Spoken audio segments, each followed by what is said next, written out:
Hi, everyone. I'm Dr. Susan Thompson. Welcome to Tapping Tuesday. And I have a treat for both of us, I guess, today. There's a magazine that my dear friend Jan Weintraub found and I just love. It's called Bella Grace. And part of the reason I love this magazine is what its statement of beliefs are. So in 2014, Bella Grace, it says right at the beginning in their mission statement, came about because of a shared love of simple and slow living from its president and editor-in-chief. So the We Believe statement goes like this: an ordinary life can be extraordinary. There is beauty in imperfection, and that magic can be found in the everyday. Isn't that beautiful? Our aim is to touch the souls of our readers through beautifully penned stories and striking photographs that capture life's beautiful journey. And they truly are beautiful photographs. For anyone who's tired of trying to fit ill-considered standards of what beauty is supposed to be or look like, or reaching for inattainable ideals, Bella Grace gives you permission to just go ahead and toss them. Embrace imperfection, celebrate your messy life. Shine a spotlight on small, everyday moments. They are special and they are yours. So, because I really love these words and how they integrate so well with tapping, I thought we would have a tapping sequence. Now, a recent blog from Bella Grace came from Joy Jordan, who describes herself as a student and teacher of mindfulness. She wrote this: I was good at self-care. I got pedicures, took yoga, made lunch dates, and still I had a nagging feeling of not enough. Have you had that feeling? So we receive these cultural messages, she writes, of more, better, different, and improved. And rarely are we told we're okay just as we are. That's a great affirmation too, by the way. So that affirmation, she writes, must come from within. And it's true. It's a strange paradox, she continues. Until we accept ourselves as we are, we can't make the changes we seek. And when we reject whole parts of ourselves, these places never heal. Earlier in my life, Joy writes, I confused self-acceptance with self-care. The latter involves externals. The former involves internal intimacy. And she's so right about this. So for this week's tapping sequence, we'll adapt some of what Joy has written about. So are you ready? Here we go. On the outside of the hand, I have my intern with me, so you might hear tapping in the background. Even though I've been taking care of myself, I'm learning what it means to love and accept myself. Even though I may not have taken good care of myself in the past, I'm now practicing self-love and self-acceptance.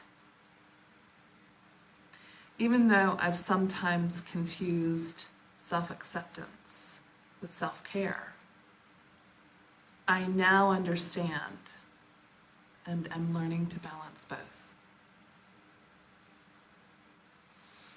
Eyebrow. Maybe I've been good at self-care. Side of the eye. Maybe not. Under the eye, still, I've had this nagging feeling of not enough. Under the nose, I'm learning to sit with my uncertainty, fear, and self-judgment. Above the chin, now I see places where I resist, collarbone, and I allow myself to acknowledge under the arm that this part of my being, human, this is part of my being human. top of the head. Maybe I'm enough anyway. Eyebrow.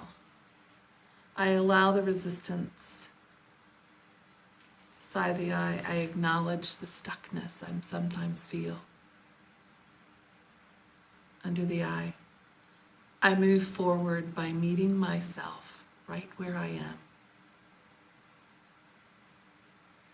Under the nose, even if I repeat the same negative habit 1,000 times. Above the chin, I can begin anew. Collarbone, notice, forgive, and grow.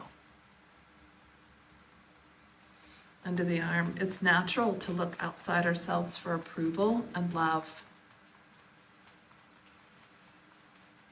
Top of the head.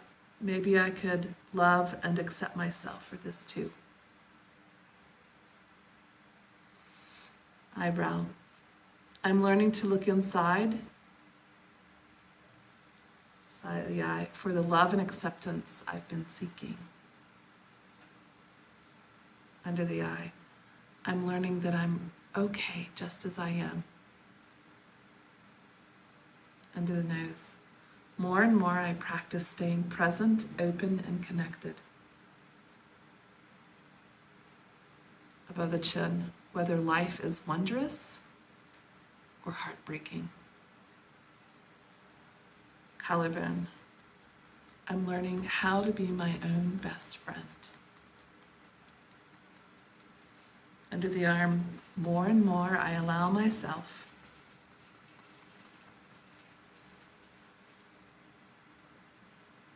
top of the head to accept my unease instead of pushing it away. Eyebrow. I know now that it takes more energy than staying with my experience as is. Side of the eye. Learning to stay in the now is one of my greatest life lessons. Under the eye. It lets me access the difficult under the nose and savor the positive. Above the chin. It opens my heart in all directions. Collarbone, and allows me to be more present and attentive to people I love. Under the arm, when I stay with myself during tough life circumstances. Top of the head, I arrive at the front and back door of myself. Eyebrow. I trust that I'm okay as is.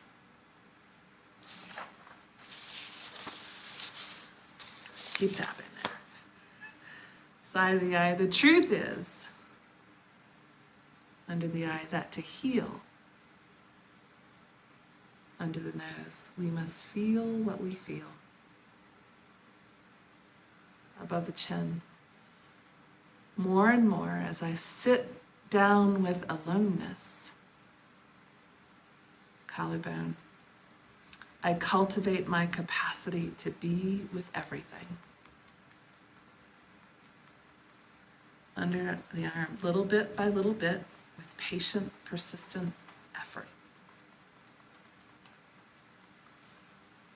Top of the head, gradually.